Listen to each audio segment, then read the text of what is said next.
আসসালামু আলাইকুম বন্ধুরা, তোমরা কেমন আছো সবাই? বিশেষ করে 2025-এর এসএসসি পরীক্ষার্থীরা কেমন আছো? তো কালকে থেকেই তো তোমাদের এক্সাম শুরু। আশা করি তোমরা ভালো আছো এবং তোমাদের প্রিপারেশনও ভালো। তো আমার নাম হচ্ছে মোহাম্মদ রাসেল। তো আমি আজকে তোমাদের জন্য একটি ভিডিও নিয়ে এসেছি। বিশেষ করে হচ্ছে এসএসসি 2026-এর যে শিক্ষার্থীরা আছে তাদের জন্য আমি ভিডিওটি নিয়ে এসেছি। আমার এই চ্যানেলের উদ্দেশ্য হচ্ছে বিশেষ করে এসএসসি এবং এইচএসসি শিক্ষার্থীদের গণিত, তারপর হচ্ছে উচ্চতর গণিত, ফিজিক্স, কেমিস্ট্রি, জীববিজ্ঞান রিলেটেড যেই টপিকগুলো আছে, তো এগুলো তোমাদেরকে শেখানোর চেষ্টা করব এবং হচ্ছে আশা করি তোমরা এগুলা শিখে সহায়তা পাবে এবং তোমাদের প্রিপারেশন ভালো করতে পারবে। তো চলো ভিডিওটি শুরু করি। তো আজকের ভিডিওটা হচ্ছে আমাদের এসএসসির পরীক্ষার্থীদের যে আমাদের সাধারণ গণিত বইটির আমাদের অনেকগুলো অধ্যায় আছে, তো এই সবগুলো অধ্যায় আমরা রিভিউ করব যে কোন অধ্যায়গুলো খুবই গুরুত্বপূর্ণ, কোন টপিকগুলো খুবই গুরুত্বপূর্ণ। তো চলো শুরু করি ভিডিওটি। তো আজকে যা যা জানবো আমরা, তো সেটা হচ্ছে কোন চ্যাপ্টারটা বেশি কমন, তো এই ব্যাপারটা নিয়ে আজকে আমরা জানবো। তারপর হচ্ছে কোন কোন চ্যাপ্টারে আমরা বেশি মার্কস তুলতে পারবো, যে কোন চ্যাপ্টারটা বেশি পড়লে আর কি ওইখান থেকে মার্কস তোলা যায়। তারপরে এমসিকিউ সৃজনশীল প্রশ্ন চ্যাপ্টার অনুযায়ী আমরা রিভিউ করব স্টার রেটিং দিয়ে। আর প্রিপারেশন তোমরা কীভাবে নিলে সেটা খুব ভালোভাবে তোমার প্রিপারেশনটা স্ট্রং হবে আর কি, কীভাবে নিলে, তো সেটা নিয়ে আলোচনা করবো আর কি। তো এখানে হচ্ছে অধ্যায়ের আমাদের যে নবম এবং দশম শ্রেণীর যে বোর্ড বইটা আছে, তো সেই অধ্যায়ের নামগুলো এবং তা সেটা অধ্যায়গুলো কতটা গুরুত্বপূর্ণ, তো সেটা রেটিং দিয়ে দেখানো হয়েছে এবং হচ্ছে কী কারণে গুরুত্বপূর্ণ, তো ওই কারণটাও কিছুটা লেখার চেষ্টা করেছি। তো তোমরা এগুলো পড়লে আশা করি বুঝতে পারবে। তো আমি যদি এখন শুরু করি তাহলে সেটা হচ্ছে আমাদের এখানে যে বাস্তব সংখ্যা অধ্যায়টা আছে, তো এটা বেসিক্যালি রিটেন পার্টে গত আমাদের যে প্রিভিয়াস যেই প্রশ্নগুলো হয়েছে এসএসসির, তো ওগুলোর মধ্যে রিটেন পার্টে পাওয়া গেলেও হয়তো বা দু একটা বোর্ডে পাওয়া গেছে, কিন্তু ওরকম পাওয়া যায় না। এটা বেশিরভাগ এমসিকিউতেই আসে, শুধু রিটেনে তেমন একটা আসে না। তারপর হচ্ছে যদি সেট ফাংশনের কথা বলি, তাহলে হচ্ছে সেট ফাংশনটা হচ্ছে খুবই খুবই গুরুত্বপূর্ণ একটা অধ্যায়। তো এইটা তোমরা খুব ভালো করে পড়বে, এটা খুবই ইম্পর্ট্যান্ট একটা অধ্যায়। এটা এমসিকিউ এবং সিকিউ দুইটাতেই আসে। সিকিউতে বেশিরভাগ বোর্ডেই হচ্ছে সিকিউতে আসে, তো মাঝে মধ্যে হঠাৎ কোশ্চেন বা কোশ্চেনের উপর ডিপেন্ড করে আসে না। যেরকম হচ্ছে বীজগাণিতিক রাশি, দেখো যে এটা খুবই রেটিংটা 5 দিয়েছি, কারণ এটা এটা মোস্ট ইম্পর্ট্যান্ট, ভেরি ইম্পর্ট্যান্ট একটা অধ্যায়, চ্যাপ্টার। তো এইটা রিটেন এবং এমসিকিউতে তো নিয়মিতই আসে। তো এখানে আরেকটা অধ্যায়, সেটা হচ্ছে সূচক লগারিদম। এই অধ্যায়টাও সেম, এটা হচ্ছে তোমার সিকিউতে এই এই অধ্যায় এবং হচ্ছে আমাদের যে চতুর্থ চ্যাপ্টারটা আছে, তো এইটা এবং হচ্ছে আমাদের দ্বিতীয় যে চ্যাপ্টারটা আছে, তো এই দুইটা কম্পারেটিভলি আর কি আসে এরকম যে ধরো তুমি সেট ফাংশন যদি প্রিপারেশন নিয়ে থাকো এবং যদি বীজগণিত প্রিপারেশন নিয়ে থাকো, তাহলে ধরো এখান থেকে দুইটা বা দুইটা বা একটা তো কমন পাবেই 100% কিন্তু দুইটা পাওয়ার সম্ভাবনা বেশি থাকে। অথবা তুমি যদি বীজগাণিতিক রাশি এবং শুধু সূচক নিয়ে করো, প্রিপারেশন নাও, তাহলে তুমি এখান থেকেও কম্পালসারি একটা পাবাই, মাস্ট বি একটা পাবাই কমন, আর হচ্ছে দুইটা পাওয়ার সম্ভাবনা অনেক বেশি থাকে। তো এই তিনটার মধ্যে তো বেশি খুবই এরকম হয়েছে যে সেট ফাংশন থেকে এবং বীজগাণিতিক থেকে বেশি আসে। আর সূচক লগারিদমটাও আসে, কিন্তু সেটা কম্পেয়ার করা হয় আমাদের যে সসীম দ্বারা আছে, তো এই অধ্যায়ের সাথে। বেসিক্যালি এই অধ্যায় 13তম অধ্যায়টা, তারপর দ্বিতীয় অধ্যায়, তৃতীয় অধ্যায় এবং চতুর্থ অধ্যায়, এগুলো আসলে কম্পারেটিভলি বোর্ডের যে আমাদের যেই গত প্রিভিয়াস ইয়ারগুলোতে হয়েছে, গত বছরগুলোতে যে পরীক্ষা হয়েছে, তো এখানে দেখা যাচ্ছে যে যদি 13তম অধ্যায় থেকে কোনোটা এসেছে, তাহলে কোনো একটা সৃজনশীল আসছে, তো সেটা সেট ফাংশন থেকে আসে নাই, সূচক থেকে এবং বীজগাণিতিক থেকে আসে, তো মিলাই জেলে আর কি তিনটা এখান থেকে দেওয়া হয়।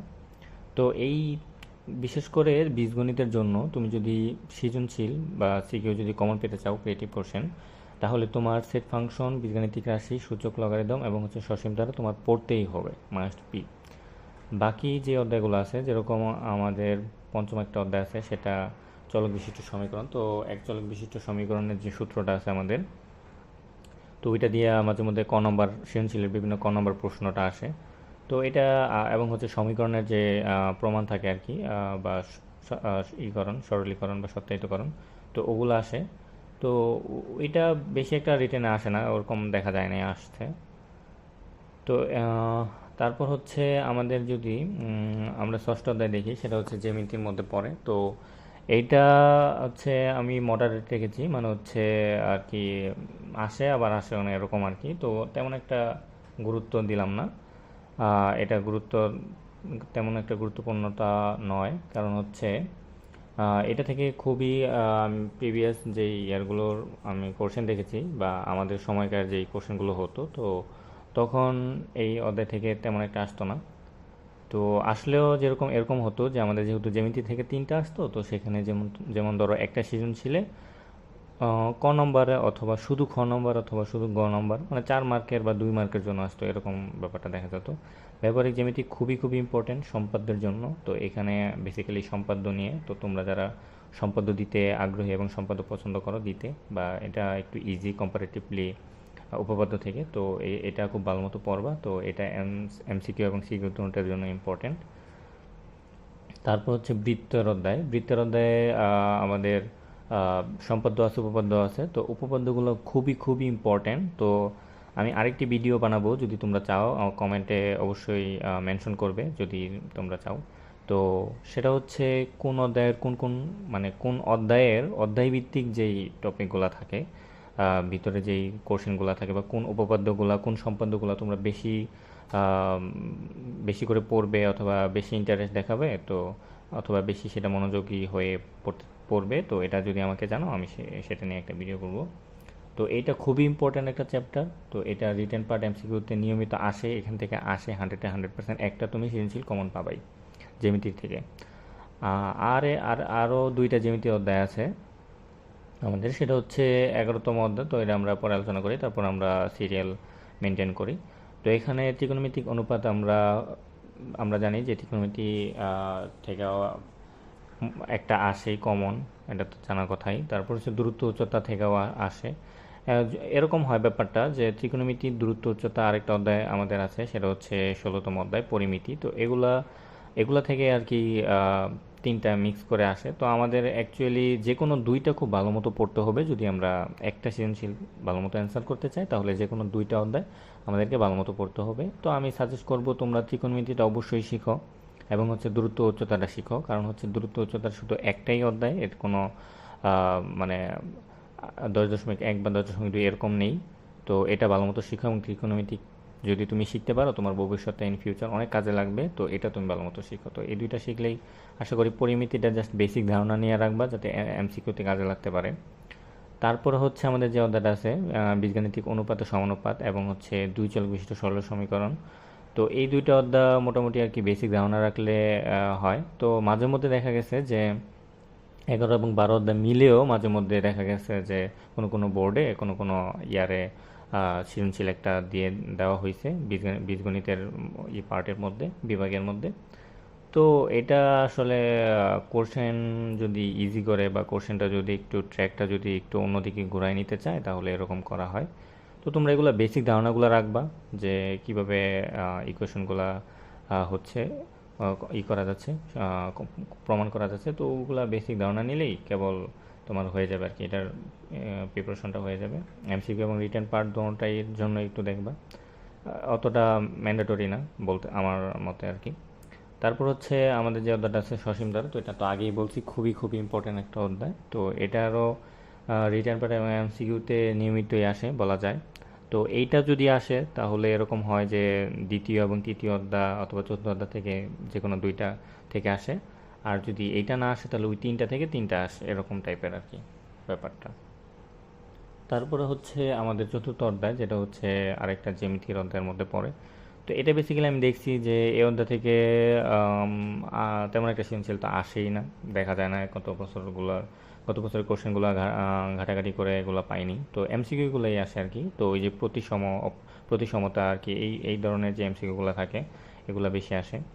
তারপরে আমাদের যে ব্যাপারটা আছে সেটা হচ্ছে, আমাদের যে অধ্যায়টা আছে সেটা হচ্ছে ক্ষেত্রফল সমীকৃত উপপাদ্য সম্পাদ্য। তো এখানে উপপাদ্য এবং সম্পাদ্য দুইটাই আছে। তো এখান থেকে বেসিক্যালি সম্পাদ্যটাই আর কি সম্পাদ্যটাই আর কি ধরা যায় যে আসে, তেমন উপপাদ্যর দিক থেকে তেমন একটা আসে না। তবে এটা নিয়ে এটা তোমরা বেশি ধারণা নিতে পারো। তো আমরা গ্রুপ ওয়াইজ আরেকটু আলোচনা করব। তো তখন আমি আর একটু ওইটা নিয়ে ওইটা নিয়ে বুঝাচ্ছি। তারপরে আমরা সিরিয়ালটা মেনটেন করি। তারপর হচ্ছে আমাদের পরিমিতি। তো ত্রিকোণমিতি এবং দূরত্ব উচ্চতা যদি তুমি প্রিপারেশন নাও, তো পরিমিতিটা তুমি আর কি লিস্টের নিচের দিকে রাখতে পারো, তোমার প্রায়োরিটি নিচের দিকে রাখতে পারো। তো এটা চাইলে তুমি বেসিক ধারণা রাখতে পারো, অথবা এটা যদি করো তাও তাও ভালো হয়, এটাও তোমার ভবিষ্যতে অনেক কাজে লাগবে। কিন্তু এটার আসলে 4টা চ্যাপ্টার, তো 16.1, 16.2, 16.3, 16.4। তো এটা কম্পারেটিভলি বেশি টাইম নেয় ওই 10 অধ্যায় থেকে আর কি। তো আমি বলবো যে তোমাদেরকে যে নবম অধ্যায়টা কমপ্লিট করো এবং হচ্ছে দশম অধ্যায়টা কমপ্লিট করো এবং এটার বেসিক ধারণা রাখো। আর তোমরা যদি ত্রিকোণমিতিতে কেউ দুর্বল হয়ে থাকো, অথবা যদি দশম অধ্যায় যদি তোমাদের কঠিন লাগে, তাহলে তোমরা পরিমিতি করতে পারো। পরিমিতির ধারণা তোমাদের আগে থেকেই আছে, তোমরা ষষ্ঠ, সপ্তম, অষ্টম শ্রেণীতে এগুলার ধারণা পেয়ে এসেছো। তো এটা তোমাদের কাছে ইজি লাগবে, কিন্তু একটু টাইম লাগবে আর কি। দেন হচ্ছে পরিসংখ্যান, যেখান থেকে তো ফিক্সড দুইটা তো থাকেই, তো একটা তোমার দিতেই হয়। তো এটা নিয়ে আর কথা বলবো না। এটার মধ্যে যে মোস্ট ইম্পর্ট্যান্ট যেই টপিকগুলো থাকে, যেমন মধ্যক প্রচুরক, আর হচ্ছে গড় নির্ণয়, আর লেখচিত্র। তো এই জাস্ট এই টপিকগুলো, সাব টপিকগুলো যদি তুমি পড়ো, তাহলে এখান থেকে আসবে একটা কমন। তো তোমাদের যেই কোশ্চেনগুলো হয়, টোটাল যে কোশ্চেনগুলো হয়, তার মধ্যে স্টুডেন্টটা আর কি যদি সে মানে তেমন একটা ভালো না হয়ে থাকে, এবং যদি অনেক ভালো স্টুডেন্ট হয়, তাহলে তাদের জন্য, দোনোজনের জন্য এটা সাজেস্টেড থাকবে যে পরিসংখ্যানটা খুব ভালো মতো পড়তে। কারণ পরিসংখ্যান থেকে একটা একটা তো তোমার দিতেই হবে, অ্যান্সার করতেই হবে। এবং তো এখান থেকে নাম্বার তোলা খুবই সহজ, 10 মার্ক তোমরা ইজিলি এখান থেকে মানে করতে পারবা, গেইন করতে পারবা। তো এটা মাথায় রাখতে হবে তোমাদেরকে। তো এখন যদি আমি আসি যে প্রশ্নের ধরন অনুযায়ী যে কীভাবে আসে, তো সেটা হচ্ছে ক বিভাগে হচ্ছে আমরা জানি আমাদের টোটাল যে সৃজনশীল থাকে প্রশ্নে, সেটা হচ্ছে 11টি থাকে। তার মধ্যে আমাদের উত্তর দিতে হয় 60টি। তো এখানে হচ্ছে আমাদের 70 মার্ক, এখানে হচ্ছে আমাদের 70 মার্ক, এবং হচ্ছে আমাদের 30টা এমসিকিউ থাকে সাধারণ গণিতে। তো সেটা হচ্ছে এমসিকিউটা খুবই ইম্পর্ট্যান্ট, কারণ হচ্ছে 30 মার্ক যদি তোমরা এখান থেকে যদি ভালো না করতে পারো, তাহলে তোমাদের A+ মিস হয়ে যেতে পারে। তো এই 70 মার্ক তোমরা কিভাবে তুলবে, তো সেটার তো প্রশ্নের ধরনটা কিভাবে হয় সৃজনশীলে, তো সেটা দেখালাম, সেটা দেখানোর চেষ্টা করলাম। সেটা হচ্ছে ক বিভাগে শুধু বীজগণিতের অধ্যায়গুলোই থাকে। তো অধ্যায়গুলোর নাম লেখা আছে, এই অধ্যায়গুলো থাকে, 3টি থাকবে। তো আমি যেটা বলে এসেছি, যেরকম সেট অধ্যায়, দ্বিতীয় অধ্যায়, তারপর হচ্ছে তৃতীয় অধ্যায় হচ্ছে আমাদের বীজগাণিতিক রাশি, সূচক লগারিদম, 13তম অধ্যায় হচ্ছে আমাদের সসীম দ্বারা। তো এই 4টা অধ্যায় তো মোস্ট ইম্পর্টেন্ট। এখান থেকে পড়লে এরকম আছে যে জাস্ট এই 4টা পড়লে তুমি 3টা সৃজনশীল কমন পাচ্ছ। তোমার দিতে হবে হচ্ছে 2টি, এখান থেকে কয়টা দিতে হবে, 2টি। বাকিগুলো তুমি ধারণা নিতে পারো, বেসিক ধারণা। কিন্তু কোশ্চেনের ট্র্যাক চেঞ্জ চেঞ্জ হলে মাঝে মধ্যে এখান থেকে আসে না, তো মাঝে মধ্যে এগুলো থেকে দিয়ে দেয়। তখন হয়তো বা স্টুডেন্টের জন্য একটু টাফ হয়ে যায় দেওয়া। কিন্তু তোমরা চেষ্টা করবে এগুলোরও বেশি ধারণা রাখতে, যাতে সৃজনশীল আসলে মোটামুটি অ্যান্সার করা যায়, এরকমভাবে রাখবে। ধারণা রাখলে ট্রাই করলে পারা যায়। তো খ বিভাগে হচ্ছে ষষ্ঠ, সপ্তম, অষ্টম, এগুলো হচ্ছে জ্যামিতির অধ্যায়গুলো। তো আমি বলবো যে তোমাকে সপ্তম অধ্যায় এবং অষ্টম অধ্যায়, অষ্টম অধ্যায় হচ্ছে বৃত্ত, সপ্তম হচ্ছে ব্যবহারিক জ্যামিতি, আর 15তম অধ্যায় যে এই ক্ষেত্রফল সম্পর্কিত। তো এই 3টা অধ্যায় খুবই গুরুত্বপূর্ণ। এগুলো তোমরা যদি ভালো মতো পড়ো, এই 2টা প্রায়োরিটির নিচে, মানে প্রায়োরিটি লিস্টের নিচে রাখতে পারো। তো এখান থেকেও তোমাদের 2টা অ্যান্সার করতে হবে। তো আমি বলবো যে সম্পাদ্য এখান থেকে বিশেষ করে উপপাদ্য 2টা আসে এবং সম্পাদ্য 1টা আসে। আর মাঝে মধ্যে সম্পাদ্য 2টা আসে, যদি 2টা আসে সেটা তোমাদের জন্য প্লাস পয়েন্ট, কারণ সম্পাদ্য দেওয়া সহজ। তো তোমরা চেষ্টা করবে যদি সম্পাদ্য 2টা আসে তাহলে 2টাই দিতে, আর যদি সম্পাদ্য 1টা আসে তাহলে ওই একটা সম্পাদ্য, এবং যেই উপপাদ্যটা, যে 2টা উপপাদ্য আছে তার মধ্যে যেটা তোমাদের ইজি লাগে, বেসিক্যালি অষ্টম অধ্যায় থেকে যেটা আসার সম্ভাবনা থাকে, ওইটা দেওয়ার চেষ্টা করবে। আর হচ্ছে গ বিভাগ থেকে হচ্ছে ত্রিকোণমিতি, দূরত্ব, উচ্চতা, 16তম মানে পরিমিতি। তো আমি এটা আগেই বলছি যে যদি এই 2টা খুব ভালো মতো পড়ো, তাহলে তোমাদের 2টা কভার হয়ে যায়। তোমাদের এখানে 3টা থাকবে, এখান থেকে 2টা দিতে হবে। তো তোমরা তাই কভার করতে পারো এইভাবে। আর যদি তোমরা চাও যে যে কোনো যদি ট্রিকোনোমেট্রি তোমাদের হার্ড লাগে তাহলে বাকি দুইটা আর কি। তো তোমাদের অবশ্যই যে কোনো দুইটা চ্যাপ্টার কমপ্লিট করে রাখতে হবে, তাহলে বেটার হবে। কিন্তু আমি সাজেস্ট করব যে নবম অধ্যায় থেকে মাঝে মধ্যে দুইটা সৃজনশীল এসে পড়ে, আর এখান থেকে যে কোনো একটা থেকে একটা আসে, তো ওই হিসাবে তুমি নবমটারে বেশি প্রায়োরিটি দাও, শেখার চেষ্টা করো। তোমরা যদি বলো তাহলে আমি শুরু করব আর কি। আমি ধীরে ধীরে এই চ্যাপ্টারগুলো শুরু করব, কিন্তু তোমাদের যদি কোনো চ্যাপ্টার যেটা তোমাদের সমস্যা হচ্ছে, প্রবলেম হচ্ছে বেশি, তো তোমরা যদি আমাকে কমেন্ট করো তাহলে আমি সেই অনুযায়ী আর কি সেই চ্যাপ্টারগুলো শুরু করব, ইম্পর্ট্যান্ট চ্যাপ্টারগুলো আগে শুরু করব। তো তারপর হচ্ছে পরিসংখ্যান, যেটা তো ফিক্স থাকবেই।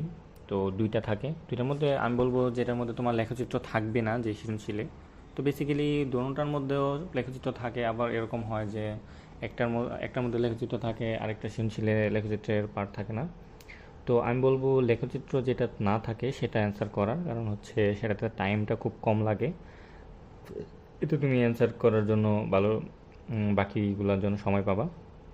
তো তোমার চেষ্টা করতে হবে যে যে যে অধ্যায়গুলো আছে তো সবগুলোতেই যাতে টাইম মানে টাইম একটা মার্জিত টাইমে নিতে হবে, কারণ হচ্ছে তোমাদের 3 ঘন্টা পরীক্ষার মধ্যে 2 ঘন্টা 30 মিনিট হচ্ছে তোমাদের এই ইসেতে দেওয়া হয় সৃজনশীলের জন্য, 30 মিনিট হচ্ছে এমসিকিউর জন্য।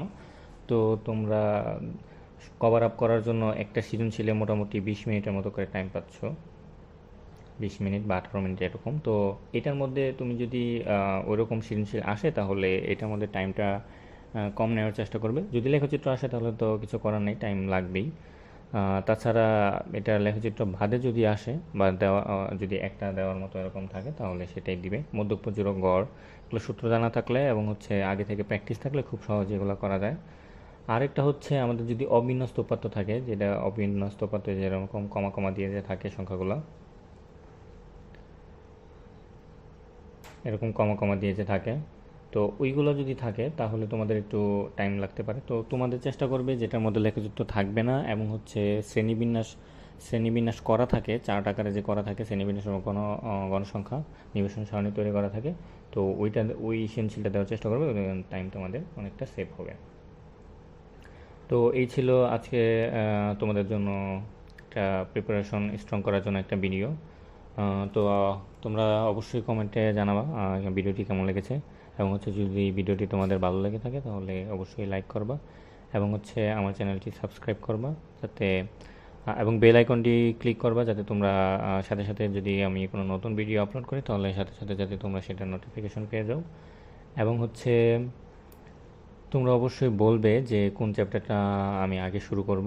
আমি একটা প্লেলিস্ট তৈরি করতে যাচ্ছি, তো কোন চ্যাপ্টারটা আগে শুরু করলে তোমাদের জন্য সহায়তা হবে, তো সেটা অবশ্যই কমেন্টে মেনশন করবা।